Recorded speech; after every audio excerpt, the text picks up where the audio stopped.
Donc on se retrouve pour la continuation du cours. Cette fois-ci, je pense qu'on va se connecter en SSH. C'est une occasion. SSH, je vais me connecter en tant qu'administrateur et je tape l'adresse de ma machine. Je fais confiance au fingerprint et là, il me demande le mot de passe.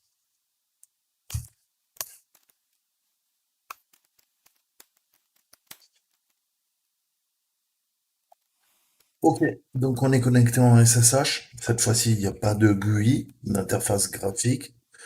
On va tout taper en ligne de commande. Donc, si vous vous rappelez bien, on était allé dans l'arborescence download.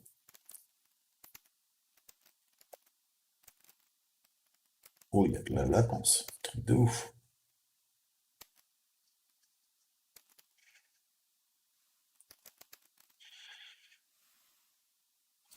Ok. Donc, on va charger comme on a fait la dernière fois.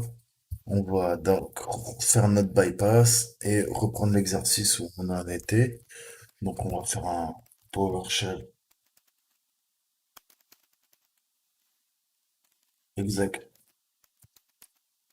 Cette fois-ci, peut être un moyen de bypasser l'exécution au niveau de la sécurité des scripts PowerShell sur le serveur. Donc, il nous charge le PowerShell en mode bypass. On va importer le module. Oh, qu'est-ce que c'est lent? C'est peut-être pas une bonne idée. Je sais pas pourquoi le SSH est aussi lent que ça. J'ai l'impression de taper les commandes et ouais, ça met du temps. Bon, c'est pas grave. Donc nous, ce qu'on veut, c'est notre script, Power View. Oh, putain, c'est super.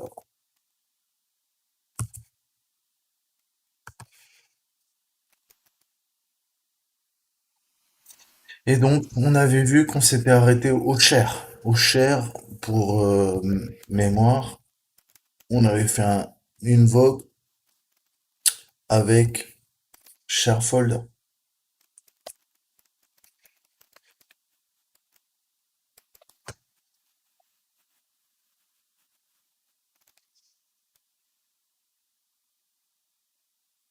Donc, sharefolder.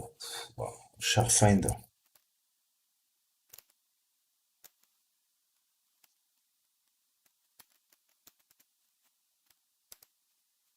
Ah, c'est en train de nous stresser. C'est tellement lent que ça me stresse. Donc là, on voit bien qu'ils sont tous définis, sauf celui-ci. Si on revient là, en effet, donc on avait vu, pas à quoi tu sers, toi, casse-toi, que c'était bien le share par défaut. Donc, ensuite, il nous demande quels sont les systèmes d'exploitation qui tournent en dehors du contrôleur de domaine, qui est lui-même un Windows Server 2019. On a plusieurs possibilités. On a une fonction qui s'appelle notamment getNetComputer qu'on va utiliser. Je vais vous montrer. Donc si on fait un getNetComputer, on a ça. Il nous indique deux autres machines. Maintenant, on peut faire un getNetComputer avec l'argument full. Ah, full data. Là, on a l'ensemble des informations qui sont listées. On voit que c'est du Windows 10 entreprise. Mais là, à la limite, on a trois machines, c'est assez court. Si on avait 200 machines ou 200 000 machines, ça serait quelque peu compliqué. Donc, on va faire un pipe avec la commande select pour affiner notre recherche et on va lui demander tous les systèmes d'exploitation. Pour ce faire, on va rentrer la commande full data. Cette fois-ci, on va piper, on va faire select et qu'est-ce qu'on veut? On veut les operating systems.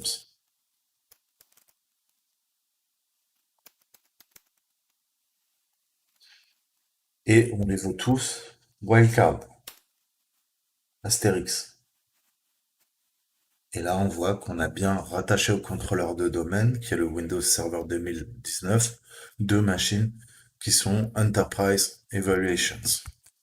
Et en effet, si on retourne sur notre premier bureau, c'est bien la réponse qui était attendue. Ensuite, il nous demande un flag. Alors, un flag, comment on peut faire? Il y a deux possibilités, grosso modo. Je vous ai montré tout à l'heure la commande get net user. On va la retaper, get, donc la fonction qui est intégrée au script PowerView. Et c'est get net user. Ok, on voit qu'on a un paquet de machines. Donc c'est super intéressant. Mais si on remonte, on remonte, on remonte, on remonte, là on voit qu'on a un poste avec un truc bizarre. Donc ça ressemble curieusement à un flag, hein. Je dis ça, je dis rien. On peut taper une commande pour affiner. Là, je veux juste les informations pour l'utilisateur post qu'on vient de voir. Pour ce faire, je vais taper get net user, mais cette fois-ci post, comme le nom du compte. Non, pas 7, qu'est-ce que tu me fais? Voilà. Et là, on voit bien qu'on a notre post user.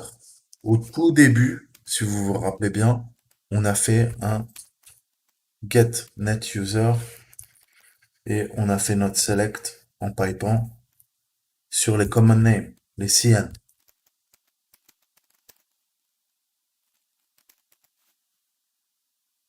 Et là, en effet, à travers cette commande, on voit qu'on a le poste PowerView FTW. Est-ce que c'est bien ce qu'il nous demandait? En effet, il nous demandait quel est le drapeau contenu au sein de l'utilisateur. C'était bien le compte poste et le flag, c'est le PowerView en lead speak FTW. Maintenant, on va voir la partie énumération avec Bloodhound. Donc déjà, il va falloir l'installer. Donc Bloodhound, c'est une interface graphique qui vous permet de visualiser en fait et de mapper l'ensemble du réseau. Cet outil est très similaire à PowerView. L'avantage qu'il a, c'est de vous donner un aspect visuel, concret, sur l'ensemble des groupes, des sites de confiance, des domaines de confiance, du réseau, et de récupérer toutes ces informations via un fichier JSON, Java, qui peut être utilisé au sein de Bloodhound. Donc on va se concentrer sur la collecte d'informations et de fichiers via l'extension JSON. Pareil, si vous savez pas ce que c'est qu'un JSON, n'hésitez pas à aller faire vos petites recherches sur Internet. Pour info, JSON, c'est l'abréviation de JavaScript Object Notation. Donc c'est un format de données textuelles dérivé de la notation des objets du langage JavaScript. Il permet de représenter de l'information structurée comme le permet par exemple les fichiers XML. Le font les fichiers XML. Très souvent, quand vous allez taper sur une API, sur une interface de programmation, puisque le futur, c'est les IoT, les Internet of Things, les objets Internet connectés, euh, d'après les prédictions, d'ici 10 ans, 90% de la surface d'attaque d'Internet, ça sera des objets connectés. Donc, je vous conseille de vous intéresser au pen testing, aux tests d'intrusion via les API qui gèrent les objets connectés. Pour rappel, avant, on avait la notion client-serveur, on avait une requête HTTP qui était envoyée du client vers le serveur répondait par une réponse HTTP vers le client. Ça, c'est un modèle aujourd'hui désuet. Les interfaces de programmation aka API vous permettent sur un ensemble de parcs de machines, que ça soit votre tablette, votre frigo, votre voiture, votre imprimante, votre ordinateur, votre console, d'aller requêter sur Internet, sur le cloud, et là, l'API va gérer différents protocoles, différents back-end, et ça peut être des requêtes vers un frigo pour savoir ce qu'il y a dedans. Ça peut être des requêtes sur le site SNCF pour avoir les derniers trains pour votre correspondance ou pour votre destination. Ça peut être des requêtes vers Météo France pour avoir la météo en temps réel.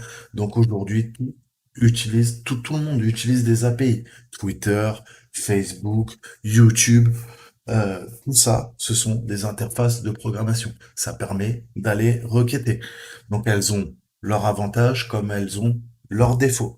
On verra ça plus tard. Je vous ferai une vidéo sur la surface d'attaque et comprendre comment fonctionnent les interfaces de programmation et comment on peut les exploiter. Quelles sont les différentes attaques qu'on peut faire via les interfaces de programmation. Donc, ça, c'est la partie Bloodhound. On va voir s'il est installé sur Parrot. Je vous avouerai, je suis totalement néophyte. Je découvre l'outil, je connaissais PowerView. Je ne savais pas que Bloodhound était l'interface graphique associée à PowerView, comme Armitage est l'interface graphique associée à Metasploit. Donc, on va faire un apt get install Bloodhound. On va voir. On va s'ouvrir une petite console. Pardon. Donc là, j'ai mon VPN, on va le laisser choix. Au revoir. Ouais, je vais ouvrir quand même une autre console. On va se prendre la tête. Ok.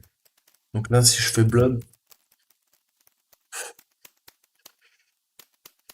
il a pas l'air de kiffer. Si je fais Blood, Hound, pareil. Donc il n'est pas installé. Donc on va faire un sudo apt qui permet de gérer les paquets sous Linux, Debian. Install pour installer, c'est la commande et on veut le programme qui s'appelle Blood 1, chien de sang. Qu'est-ce que tu me fais?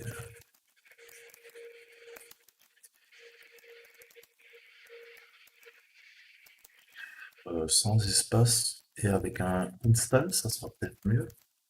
Je dis ça, je dis rien.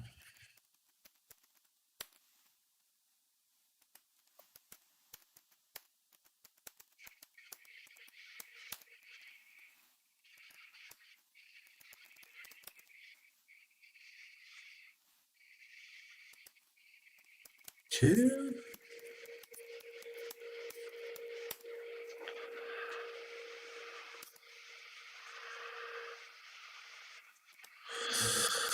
Bon, je vais monter la vidéo parce que 300 MO, ça risque de prendre un paquet de temps. On va le laisser tourner. Il va être installé Neo 4J, qui est une des composantes de Bloodhound. En fait, c'est le framework qu'utilise Bloodhound. Neo 4J, ça peut être utilisé pour représenter des données du big data, par exemple, et faire des relations entre les parents et les enfants. Et ça permet de faire du renseignement. Ça permet notamment les derniers leaks qui ont été faits, notamment les Panama Papers. Les journalistes se sont servis de Neo4j pour comprendre les relations entre les différents paradis fiscaux euh, et leur maison mère. Donc, on va laisser s'installer, ça va prendre 10 minutes et je vous reprends après. On va voir comment se servir de cet outil très puissant qui va vous permettre de comprendre en fait les relations entre les différentes machines sur un contrôleur de domaine. Un petit exemple, je descends un petit peu en bas. On voit qu'à partir de la base de données, on fait du recueil d'informations sur un domaine et on voit les interactions, les requêtes entre l'ensemble des machines, que ça soit des contrôleurs de domaine, que ça soit des serveurs DNS ou des machines clientes qui vont aller requêter.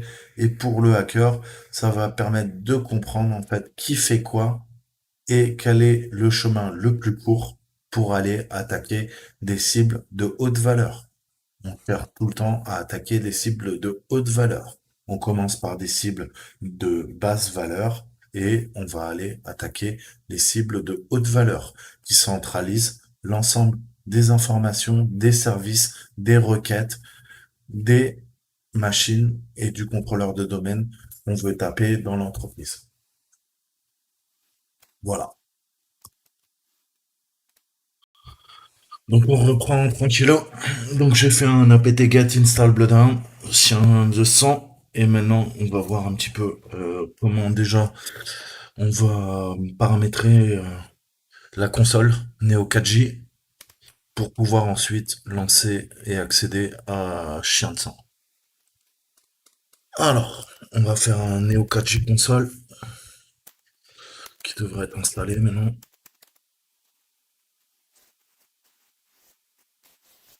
Donc ça tourne sous Java, ça va initialiser la base de données, c'est ce qu'on est en train de faire. Et on a déjà des erreurs Java, c'est juste excellent.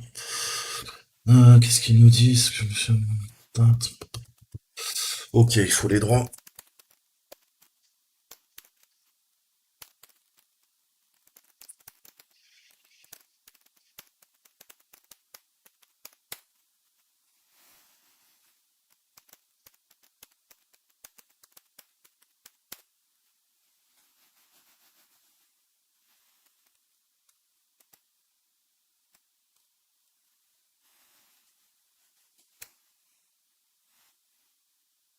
Ok, donc il nous dit qu'on a accès sur le localhost sur le port 7474. Parfait. Ok. Donc on se connecte sur le localhost. Authentifions username, password. Ouais. Donc on va changer le mot de passe. Ok. On va mettre ça, bon.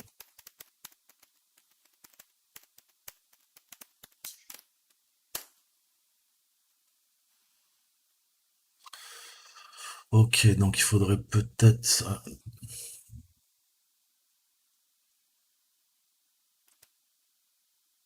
Ok, ouais.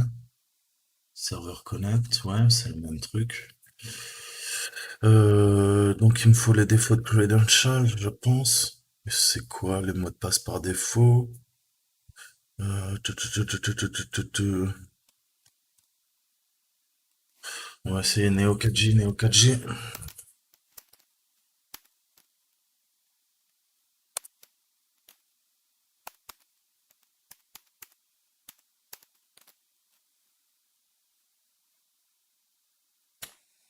Ok, donc il faut l'initialiser avec Neo 4J, Neo 4J. Maintenant, je peux rentrer un nouveau password.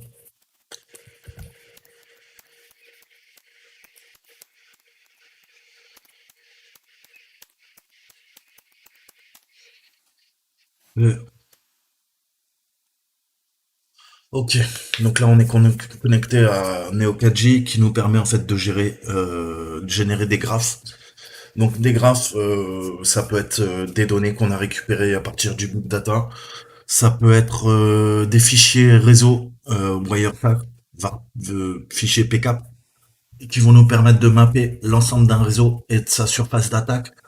Ça peut être des informations qui sont récupérées via des interfaces de programmation, des API. Notamment, on peut utiliser les API de Twitter ou Facebook, par exemple, pour mapper une cible et l'ensemble de ses contacts, ainsi de suite. Donc, Neo4j est utilisé dans le domaine professionnel, dans le domaine du renseignement, dans le domaine de la science, dans le domaine de tout ce qui est statistique, mise en place de graphes. Donc c'est dans le domaine universitaire, ainsi de suite. Donc voilà, maintenant vous savez vous connecter à Neo 4J. Donc on fait tourner la console, on la lance dans le terminal, il nous ouvre un port sur le localhost. Là on voit que c'est le 78. Ouais, il m'a changé. Il m'a changé le port. Donc au début c'est le 74 mais on va essayer le nouveau port qui m'attribuait. Est-ce que ça change quelque chose ou pas?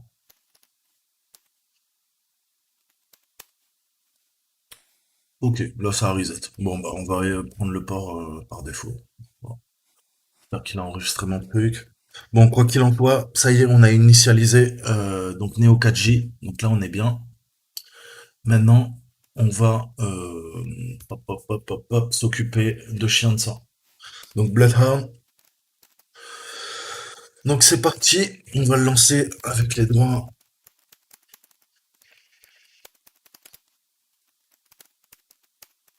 Donc quand vous installez en fait Bloodhound, par défaut il vous installe Neo 4J.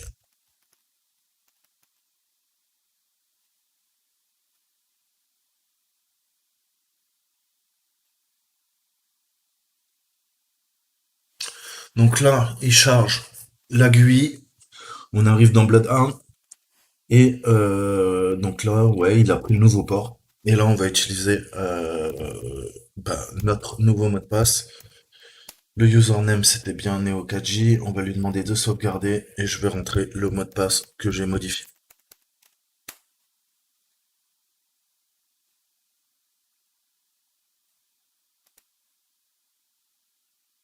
Donc voilà, il vient de taper dans la base de données de Neo4j et c'est une surcouche matérielle. Et on arrive donc sur cette fenêtre. Maintenant, ce qu'on va faire, on va voir un petit peu comment ça se passe. Donc là, on a sur notre machine, on héberge en fait un client, un serveur, si vous voulez, si vous préférez, ouais, c'est plus un back-end avec une base de données qui va tourner en tâche de fond. Donc ça, il n'y a pas de souci. On va le laisser tourner tranquillou. Et nous, ce qu'on va faire en fait, c'est qu'on va se connecter en SSH à la machine et utiliser Sharpound. Donc Sharpound, qu'est-ce que ça fait grosso modo? Ça utilise un script PowerShell et ça va venir requêter sur le contrôleur de domaine en ligne de commande PowerShell et un script malicieux en fait, il va se connecter à notre machine, à la machine du hacker, au back-end euh, Bloodhound et ça va permettre d'exfiltrer toutes les informations récupérées par le script PowerShell et les intégrer dans la base de données qu'on puisse requêter plus tard et comment dire trier ou faire du renseignement sur les informations brutes, raffiner l'information, pouvoir trouver, je vous disais, les cibles de haute valeur, comme on les appelle dans le jargon.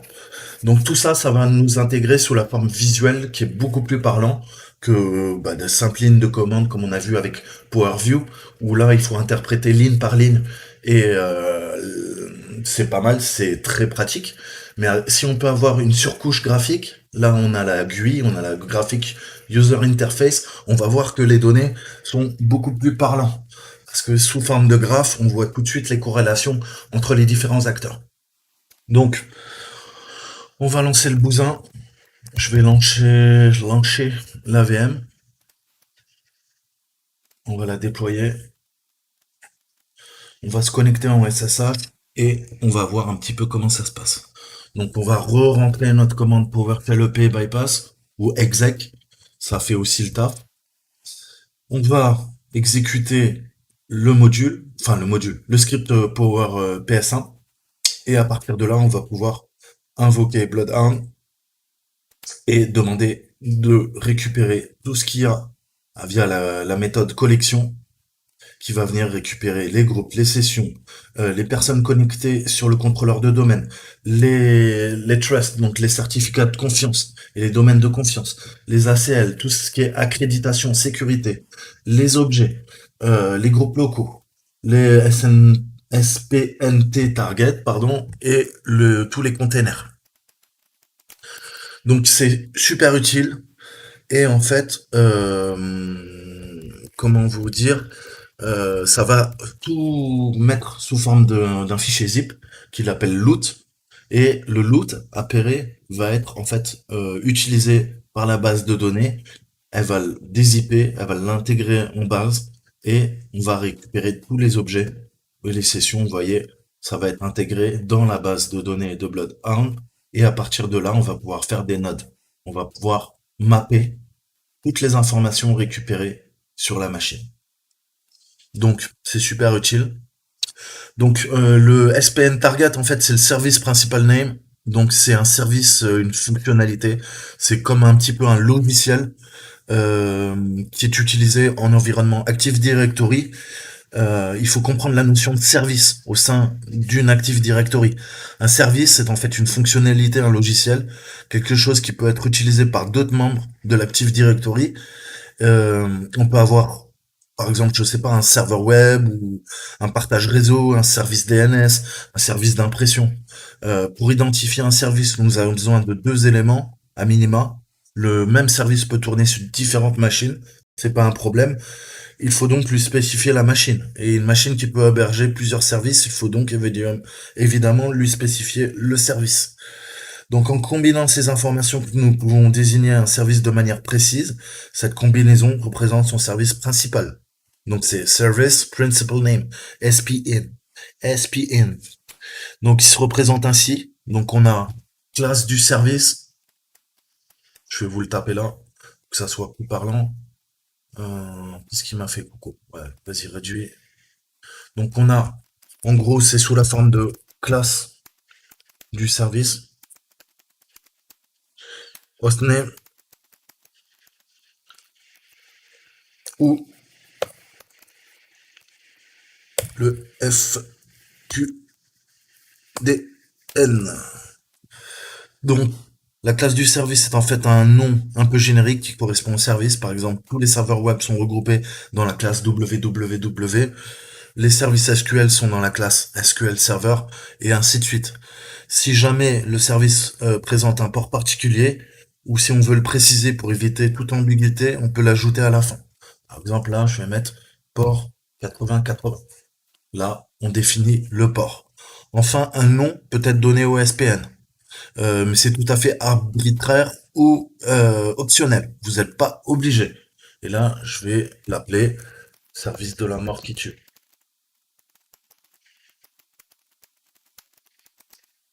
Un exemple. Ensuite, si je veux désigner le serveur web sur web-serveur 01, le SPN se représente de la fonction suivante. Donc on va prendre la classe. On a dit euh, www, puisque c'est un web serveur. Donc ça commencera par www et ensuite on lui donnera la dénomination. Donc ça sera, pardon, web serveur 0. Voilà un exemple. Ou on peut également utiliser aussi un nom de domaine qui est rattaché. Par exemple, sec local. Donc, on a bien notre www qui veut dire que c'est un serveur web. On a sa dénomination, son nom. On a le réseau local qui s'appelle sec. Et ça finit en point local. Donc là, c'est un exemple de SPN. Je peux vous montrer un ticket Kerberos aussi, ça peut être utile. Donc voilà comment ça fonctionne. On voit bien www web server. Là, c'est @sec local. Donc le ticket Kerberos va être généré, c'est ce qu'on appelle du TGT. Et on va voir tout à l'heure comment pirater le TGT en faisant une golden ticket attack avec Mimikatz. Donc on a le flag en hexadécimal. Ça permet la pré-authentification. On a la date du début, de fin, le renew time, la clé de session avec le chiffrement, les flags et les KDC, mais ça on s'en fout.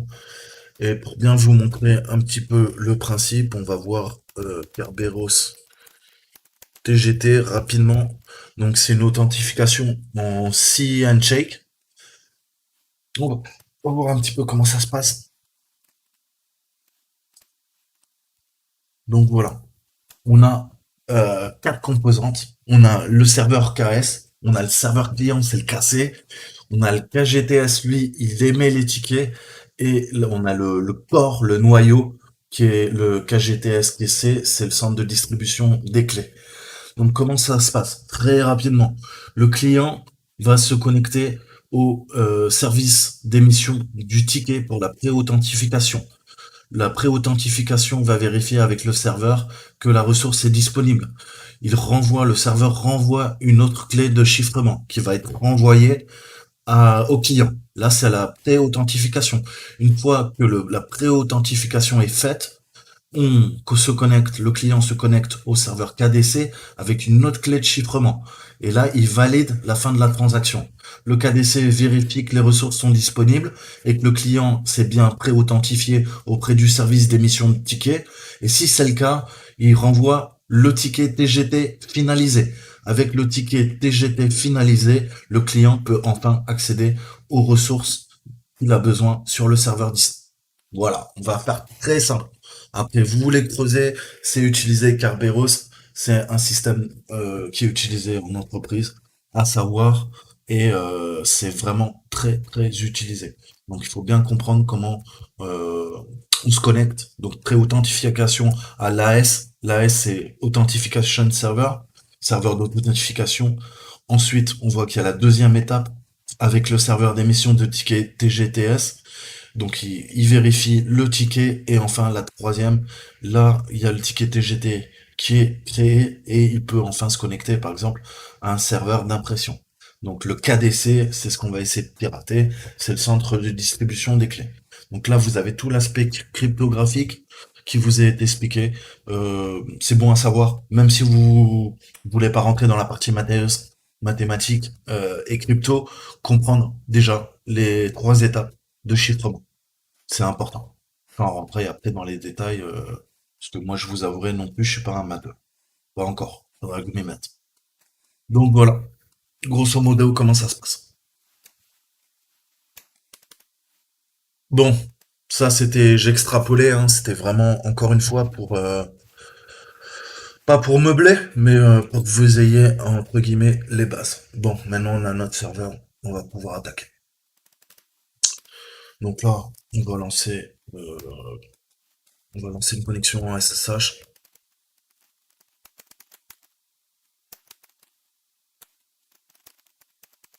Donc je mets tout le temps le compte que je veux utiliser. Moi, je veux être en admin et ensuite je mets l'adresse IP qui m'intéresse. Il y a d'autres paramètres, d'autres flags, d'autres switches. À vous de les découvrir. Je rappelle toujours, vous avez un doute, vous faites un man SSH. Donc, bien faire le distinguo. SSH, c'est l'Open SSH Remote Login Client, c'est le client. Quand vous voyez SSHD, là c'est le serveur. Donc le client se connecte au serveur. Donc, si vous hébergez un service SSHD, les autres clients de l'extérieur pourront se connecter à votre machine. Ça permet notamment, un exemple, moi quand j'étais au boulot, j'avais des VPN, on était sur le réseau d'entreprise, je pouvais forwarder un port de ma Livebox ou de ma Freebox à la maison et je me connectais en SSH dans ma machine. Ça me permettait, quand j'étais au boulot, quand j'avais du temps libre, de lancer des torrents, de télécharger des jeux vidéo, et tout ça, de faire ma petite popote tranquille via un tunneling, via du SSH chiffré et d'accéder à ma machine ou de pouvoir télécharger ma musique et l'écouter au boulot. Donc voilà, on est dans l'informatique, c'est ça qui est bon. Faut utiliser le SSH, c'est vraiment un protocole qui défonce, qui vous permet de faire plein de choses et notamment de vous connecter de manière chiffrée en ligne de commande à une machine distante. Donc, si vous avez un doute, pensez à faire la commande man qui vous apprendra plein de choses. Là, on avait vu la dernière fois que les pages étaient traduites en français. Là, en l'occurrence, celle-ci ne l'est pas. Donc après, rien ne vous empêche euh, soit de sortir un dictionnaire d'anglais, soit de faire du copier-coller et de l'intégrer. Je vous conseille Med Translate, mais vous pouvez utiliser la merde de Google Trad, qui traduit comme de la merde. Mais c'est normal, c'est Google. Bon, sur ce, putain, faut pas que je critique Google, moi je suis sur YouTube. Ah, je suis en train de penser là, je suis en train de me tirer une balle dans le pied.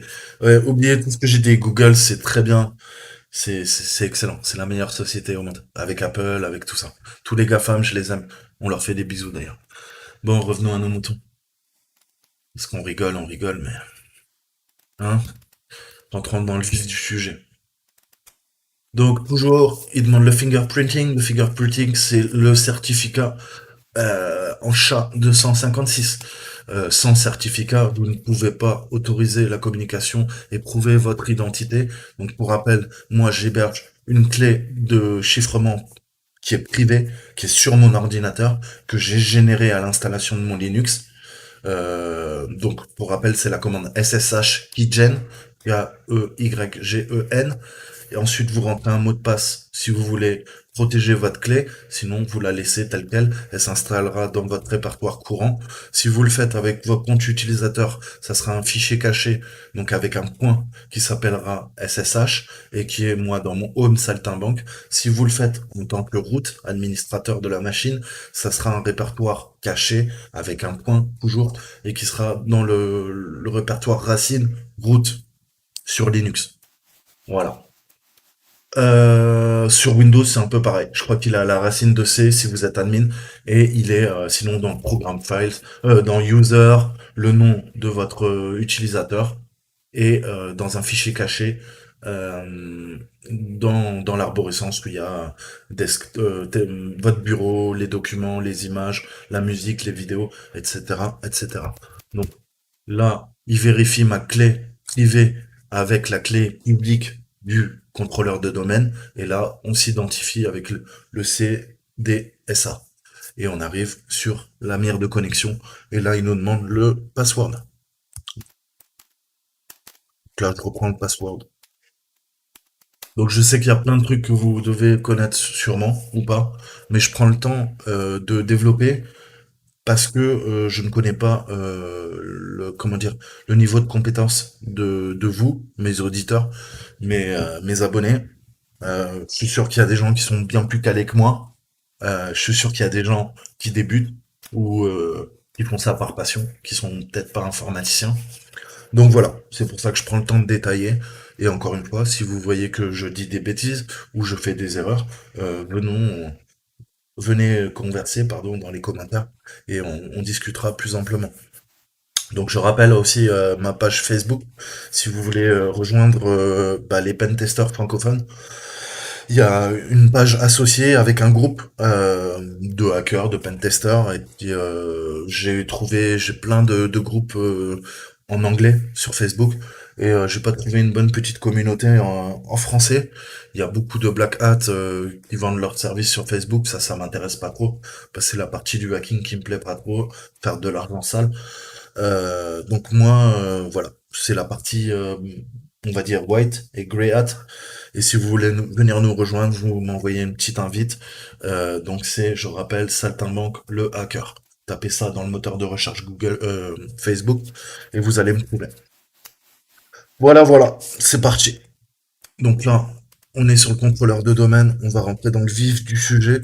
Et comme je vous disais, il faut d'abord invoquer le module. Il est où cet enfoiré? Voilà. Donc qu'est-ce qu'il nous dit? On s'est connecté. Voilà. Donc on va faire notre PowerShell EP bypass pour élever nos droits au sein de PowerShell, qu'on ne soit pas bloqué au niveau des scripts et des modules.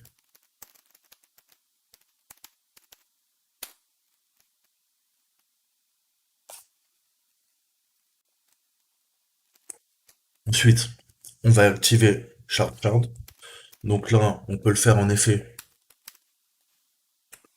Là, c'est dire tu tapes dans le répertoire courant, mais cette fois-ci, je veux la sous-arborescence download et je veux Sharp. Est-ce qu'il me le trouve? Ouais, je veux SharpShard PSA. Et là, on voit qu'il me l'exécute. Sinon, j'aurais dû faire CD, download, patati patata. Et même, en plus, on est en PowerShell, donc j'aurais dû faire download. Enfin voilà, j'aurais dû me balader dans le répertoire. Là, ça me permet de le lancer alors que je suis pas dans le répertoire courant. Ensuite, on va faire notre petite commande. Je pense pas que je puisse la copier, donc on va faire un invoke. Ensuite, le nom du module, enfin du module, du script plutôt PowerShell.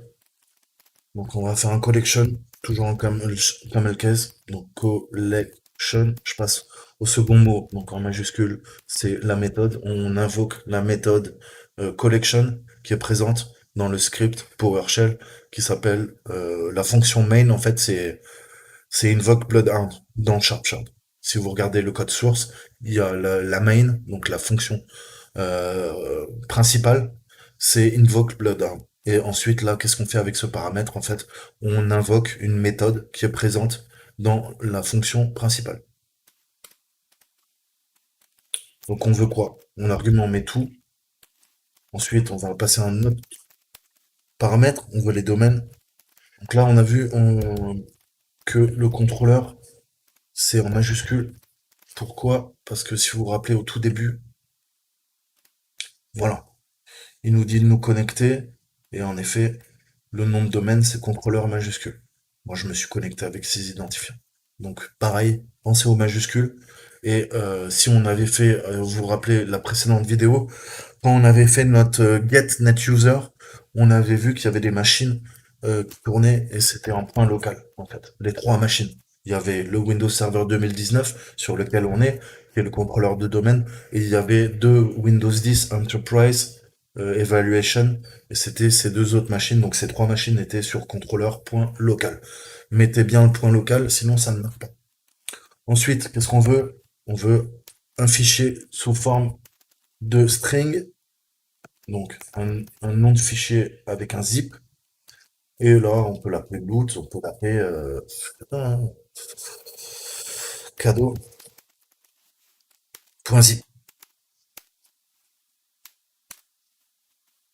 Donc là, il va aller requêter sur euh, le contrôleur de domaine.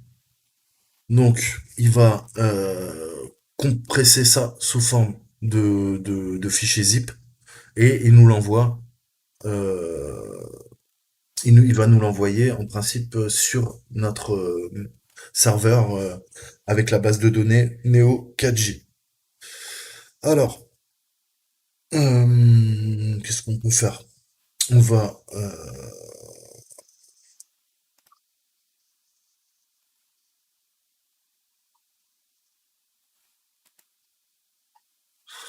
là, on va voir.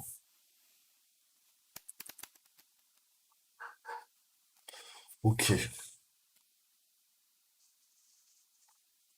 Donc il y a bien notre cadeau.zip avec un nom d'extension.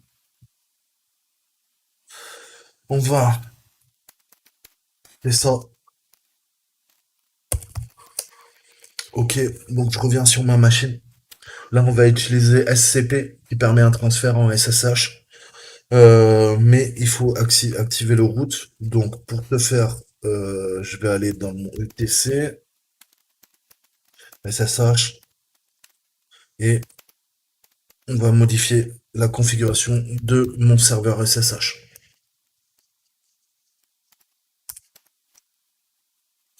Comment ça, introuvable?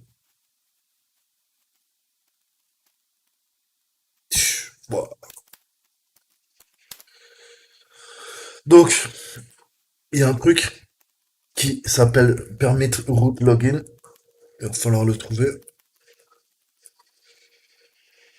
Voilà. Donc là, on décommente. Donc là, il nous dit on prohibe l'utilisation d'un mot de passe. Moi, je vais mettre yes. Voilà. Sauvegarde. Je vais vérifier qu'il a bien pris la sauvegarde.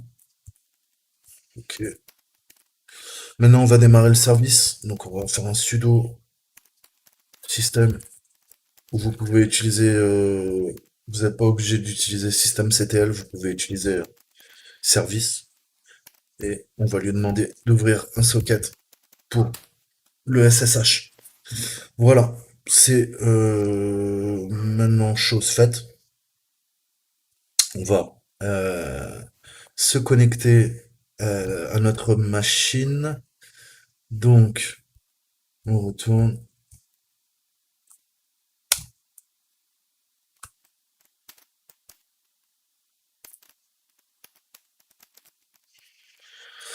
Ok, on va réactiver nos droits. Ok, faut que j'aille dans mon arborescence. Elle est bien là. Euh,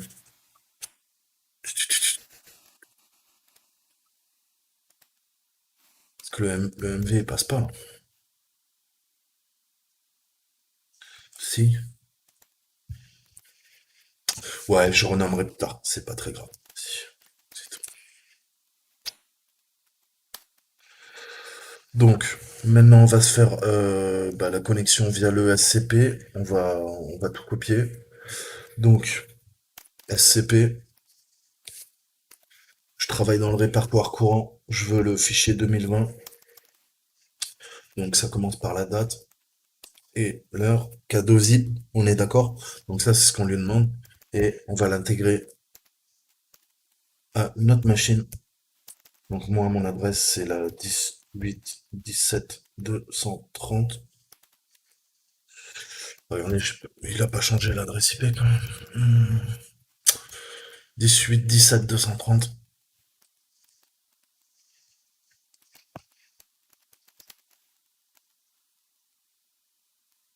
Ok. Et ensuite, on va mettre le Yuri. Donc, je veux que ça soit à la racine de route, par exemple. Et je vais l'appeler, on va raccourcir. Cette fois-ci, je vais l'appeler loot. Vas-y.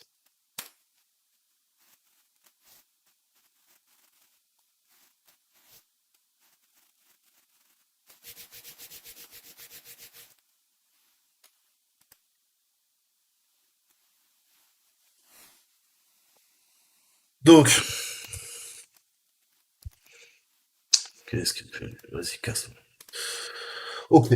Connection timeout. Ah, il y a peut-être mon pare-feu qui bloque. Il y a peut-être mon pare-feu qui bloque. Sudo GEF W. Ouais, GEF W.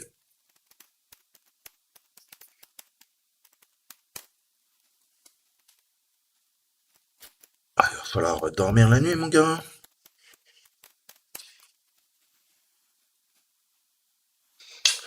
Donc ouais, j'ai les entrantes qui sont rejetées, donc on va faire une règle.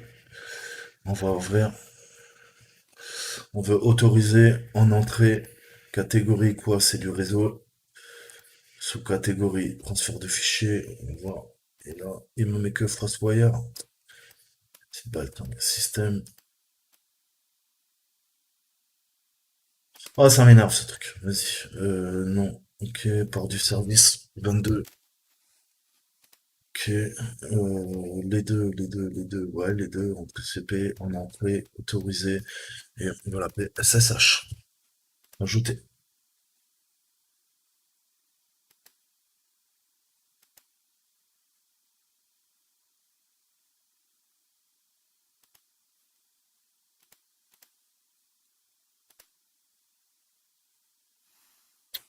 Ok. On va retenter.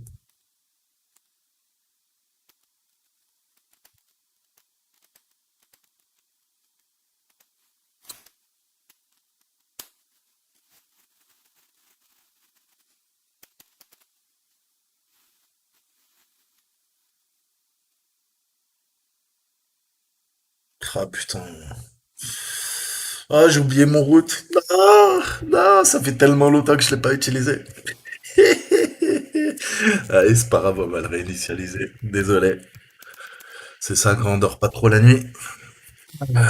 Si2, passe BD, route.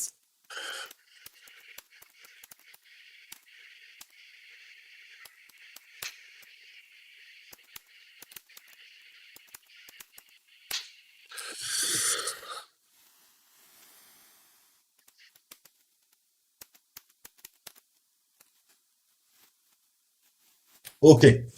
Donc il a transféré le bousin. C'est parfait. On va se déconnecter. Ok. On clear. Là, je vais aller dans mon route.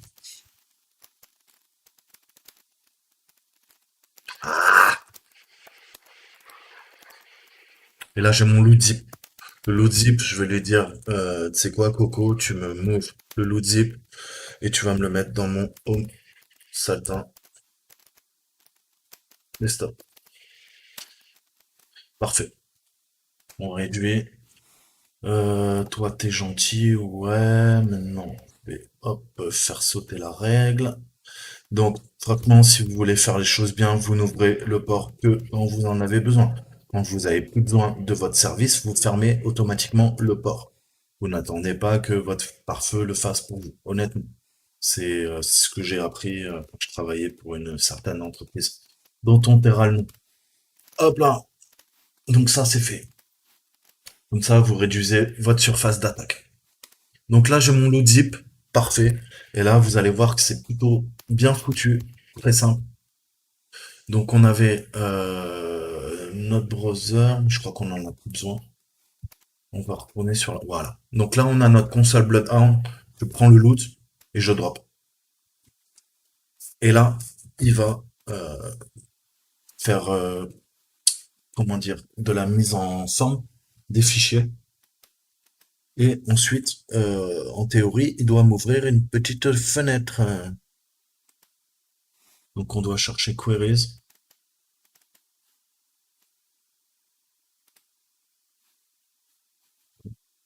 query. Ok, et là, domaine.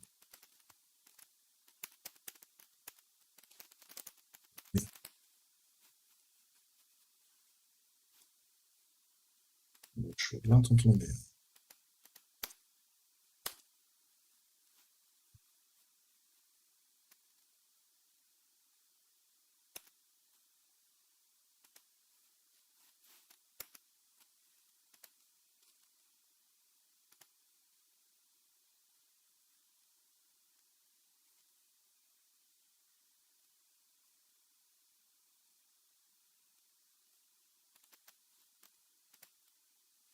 Ok. Donc, on va là-haut, pardon. Et on va dans requête. Dans requête, on voit, moi, ce qui m'intéresse, c'est de connaître tous les domaines admin. Donc, find all domain admins. Voilà. Et là, on voit que on a notre super graphe. Donc, vous pouvez le modifier en temps réel, en fonction. Et vous avez toutes les informations qui sont extrapolées du fichier JSON. Et on voit les ID, on voit la description, on peut voir à quoi ils sont connectés comme contrôleurs de domaine, la délégation au niveau des droits, l'exécution des privilèges, les outbound sur les object control et les inbound. Donc ça c'est pareil, c'est une notion, aller comprendre ce que c'est que du premier degré, qu'est-ce que le groupe de délégation et qu'est-ce qu'un objet, un contrôle sur l'objet transitif. Donc tout ça c'est au niveau des droits des objets. Donc ça, vous voyez que on a une vision un peu plus claire. On peut zoomer, dézoomer avec la souris. Et après, donc on peut exporter le graphe, importer le graphe. On peut uploader des data vers une API. On peut changer le layout. Rien ne vous empêche de, voilà, si vous préférez par exemple visualiser en si, on a le settings. Les settings, qu'est-ce qu'on peut faire? Ça c'est au niveau du collapse. Donc ça c'est pour avoir une meilleure vision, on va dire. On a le low detail mode. Ouais, ça permettra en fait sur des petites configs, je vous conseille d'utiliser le low detail mode. On a le dark mode, voilà, qui peut être limite plus visible. Moi j'aime bien tout ce qui est dark comme interface. Donc après c'est une question de goût. Donc voilà comment ça se passe. Vous voyez, c'est très épuré. Là, vous pouvez faire des requêtes maintenant qu'il a précompilé les informations. On a le bouton stop pour revenir. On a le bouton plus naturellement pour pouvoir zoomer. Et on voit qu'en plus, l'avantage, c'est que c'est de la vectorisation au niveau des images. Donc vous pouvez zoomer jusqu'à la mort. Ça pixelise pas. C'est le principe de la vectorisation. Voilà. Donc là, on voit un petit peu comment on peut filtrer les informations. Et après, on va aller taper dans d'autres trucs. Donc là, par exemple, je vois l'administrateur name. Je vois quand est-ce que le mot de passe a été changé, la dernière fois qu'il s'est connecté. Donc vous voyez, c'est beaucoup plus agréable de traiter les informations visuellement que de regarder ligne par ligne, parce que l'interface de Bloodhound est vraiment, vraiment bien foutue. C'est parfait pour faire du renseignement. Donc ensuite, on va voir une autre requête. On a dit qu'on allait plus tard s'attaquer à Kerberos. Je vous ai rapidement expliqué. Maintenant, on va voir tous les accounts de Kerberos. Donc là, chien de sang vous génère à nouveau les comptes. Donc, comment on peut le passer? Importer, upload. Voilà, ouais, c'est pareil, c'est à peu près pareil. Donc voilà. Là, on voit qu'on a deux comptes. On a le TGT, donc qui est lié au contrôleur et qui va créer le fameux ticket TGT. Et c'est lui qu'on va pirater.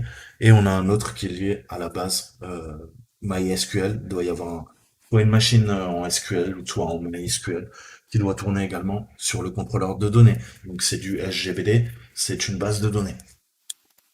Parce que forcément, pour que le Kerberos, le KRB TGT tourne, donc c'est le centre de contrôle. Donc dans le KRB TGT, comme je vous montrais tout à l'heure, il y a à la fois le cœur le KMC qui génère le ticket final TGT, mais il y a également le service d'énumération qui va vous pré-authentifier sur le serveur. Donc ce serveur-là, le KRB TGT, c'est le compte qui est associé au serveur Kerberos. Et sur le serveur Kerberos, il y a deux composantes majeures. Le core qui va vous donner le TGT final et il y a le service de pré-authentification qui tourne. Et tout ça, ça tape dans une base de données parce que forcément, pour gérer des tickets, des jetons, Kerberos, il faut une base de données associée par la force des choses. Donc voilà, je vais m'arrêter là. Je vais uploader la vidéo. Et à la prochaine, ben là, on va rentrer dans le vif du sujet. C'est un outil vraiment sexy. C'est Mimikatz. C'est le chat un petit peu vénère qui va vous permettre d'attaquer en entreprise du Kerberos. Allez, on se retrouve tout à l'heure. Ciao, ciao.